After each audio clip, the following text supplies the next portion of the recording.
Hoje nós vamos meditar a carta de São Paulo a Tito no capítulo 3, do versículo 3 e seguintes.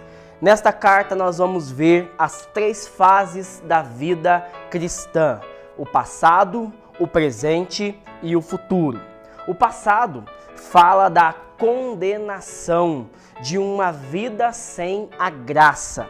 E assim começa no versículo 3. Nós também outrora éramos sem conhecimento, rebeldes, desorientados, servindo a várias paixões e prazeres, vivendo na maldade e na inveja, odiosos e odiando-nos uns aos outros. Eu acho muito interessante o apóstolo Paulo colocar-se também como aquele que viveu nesse tempo do passado, aquele que vivia desenfreado em suas paixões, numa vida de pecado, porque lhe faltava-lhe a graça, faltava-lhe o conhecimento. Então, ele vai se colocar como aquele que também vivia na ignorância. Ele vai falar na carta aos Romanos: eu quero fazer o bem, mas eu faço o mal que eu não quero. Ó infeliz que sou, quem poderá me libertar desse corpo de morte? O homem sem a graça de Deus é como um carro desgovernado que vai descendo em uma ladeira para o precipício, para a morte, para a sua condenação. Mas quando você aceita Jesus Cristo, quando você volta o seu coração para Jesus Cristo, você vive a segunda fase da vida cristã, que é a salvação. E aí ele vai falar no versículo 4, mas quando se manifestou a bondade de Deus, nosso Salvador, e seu amor para a humanidade, ele nos salvou. Aleluia! Nós somos salvos por meio da graça, por meio da misericórdia de Jesus Cristo. Então os santos, eles não foram santos porque eles eram perfeitos. Eles foram santos porque eles confiaram na misericórdia de Deus. O Papa Francisco, ele fala que dentro de todo santo existe um pecador.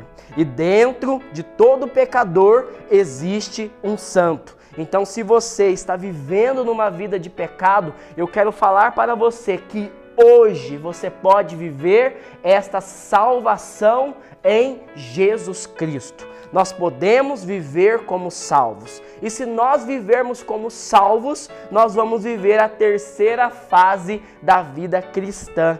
Nós seremos herdeiros da vida eterna.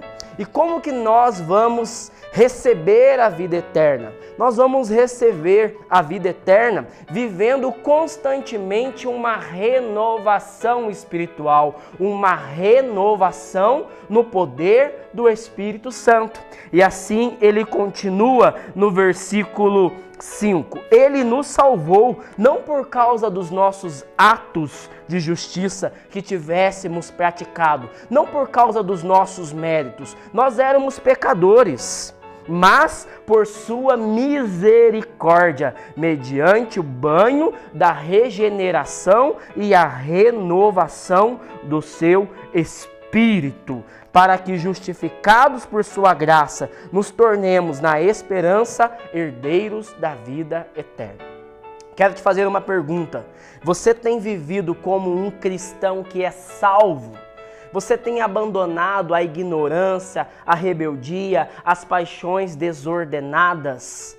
Se você não tem vivido como alguém que é salvo, volte o seu coração para Jesus Cristo, confesse os seus pecados e peça ardentemente a renovação no poder do Espírito Santo de Deus, e a sua vida nunca mais será a mesma.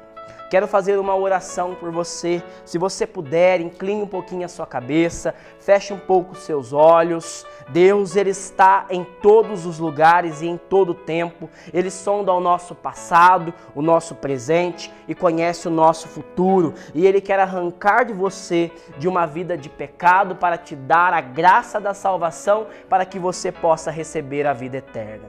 Senhor Jesus, eu imploro em Teu nome que o Senhor possa tocar agora nos corações, que é um homem que vive numa vida de pecado, que o Senhor possa paralisar toda ação do mal, toda ação do pecado em Teu nome, nos dando a graça por Sua misericórdia de sermos salvos, nos regenerando e renovando pelo banho da renovação espiritual no Seu Espírito Santo. Louvado seja nosso Senhor Jesus Cristo, para sempre seja louvado.